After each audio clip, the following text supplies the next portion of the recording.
நேயர்களுக்கு வணக்கம். 20/8/2024 இன்று செவ்வாய்க்கிழமை கருத்தை சொல்லும் குட்டி கதை.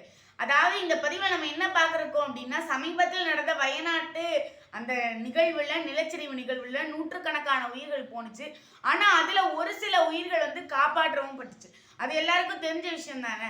ஆனால் அந்த இடத்துல ஒரு அருமையான ஒரு நிகழ்வு, அருமையானன்னு சொல்ல முடியாது, ஒரு நம்ம மனசை உருக்குற ஒரு நிகழ்வு. நான் இதை கேள்விப்பட்டதுமே என்னுடைய மனதை அப்படியே உருகுச்சுங்க. அப்படி நிகழ்வு என்ன அப்படின்றத இன்றைய கருத்தை சொல்லும் குட்டி கதையில உங்களோட நான் பகிர்ந்துக்க போறேன். என்ன அப்படின்னா, ஒரு பாட்டியும் ஒரு பொண்ணு, அப்புறம் அவங்க அம்மா அப்பா, அப்புறம் அண்ணன் தங்கச்சி, அந்த மாதிரி ஒரு நல்ல குடும்பம். அந்த குடும்பத்துல அவங்க வயநாட்டில் தான் இருந்திருக்காங்க. வயநாட்டில் இருந்து அவங்க என்ன பண்ணியிருக்காங்க அப்படின்னா, அந்த இடத்துல அவங்க இருக்கும்போது நிலச்சரிவு ஏற்படுறதுக்கு முதல் நாள் நைட்டு. அப்போ நிலச்சரிவு ஏற்படுற மாதிரி, அதாவது ஏதோ பேரிடர் நம்மளை தாக்க போகுது அப்படின்ற மாதிரி எல்லாருக்கும் ஒரு உள்ளுணர்வு இருந்திருக்கு. அதுக்கப்புறமா உள்ளுணர்வு இருந்தும் மற்றவங்களாம் தூங்கிட்டாங்க. இந்த பாட்டியும் இந்த சின்ன பொண்ணு மட்டும் முழிச்சுட்டே இருந்திருக்காங்க. முழிச்சுட்டே இருந்த உடனே கொஞ்ச நேரம் கழிச்சு நிலச்சரிவு ஏற்படுது.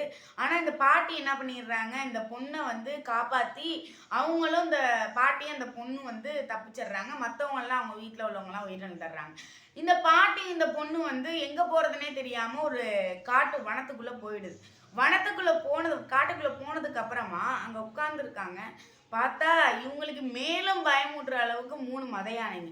எதில் வேணால் தப்பிச்சிடலாம். யானையோட மிதியிலையோ, யானையை பார்த்தாலே நமக்கு ஒரு பயம் இருக்கும்ல, அதே மாதிரியே 3 யானை நிற்குது. இவங்களுக்கு ரொம்ப பயமாக போச்சு.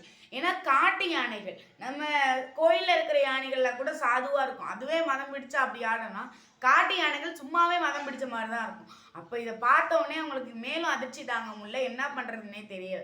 உடனே இன்னைக்கு நம்ம உயிர் போகிறது தான் விதி போல அப்படின்னு நினச்சிட்டு அந்த பாட்டி அப்பா விட்டுருப்பா, இது அந்த யானையை பார்த்து கேட்டிருக்காங்க, என்னை விட்டுருப்பா, நாங்கள் 2 பேரும் நிலச்சரிவுலேருந்து தப்பிச்சு வந்திருக்கோம், இங்கே வந்திருக்கோம், நீனே என்னை பயமுறுத்தாத, தயவு செஞ்சு ப்ளீஸ் அப்படின்னு ரொம்ப கெஞ்சி கேட்டிருக்காங்க.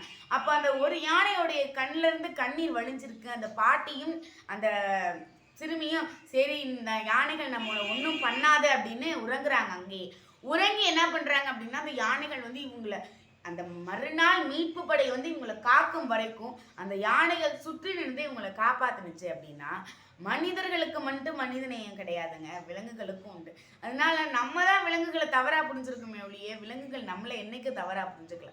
நம்ம கஷ்டத்தை புரிஞ்சுக்கிற எல்லா உயிர்களுமே நமக்கு நண்பன் மாதிரி தான். ஆக மொத்தத்தில் விலங்குகளும் நமக்கு நண்பன் தான் என்று கூறி உங்களிடம் விடைபெறுவது நான் உங்கள் விஷயத்திர வீராஜ், ஊராட்சி ஒன்றிய நடுநிலைப்பள்ளி சவாய்ப்பட்டியில் நான் 8ஆம் வகுப்பு பயின்றுள்ளேன். உங்கள் சிந்தனையில் நான். நன்றி, வணக்கம்.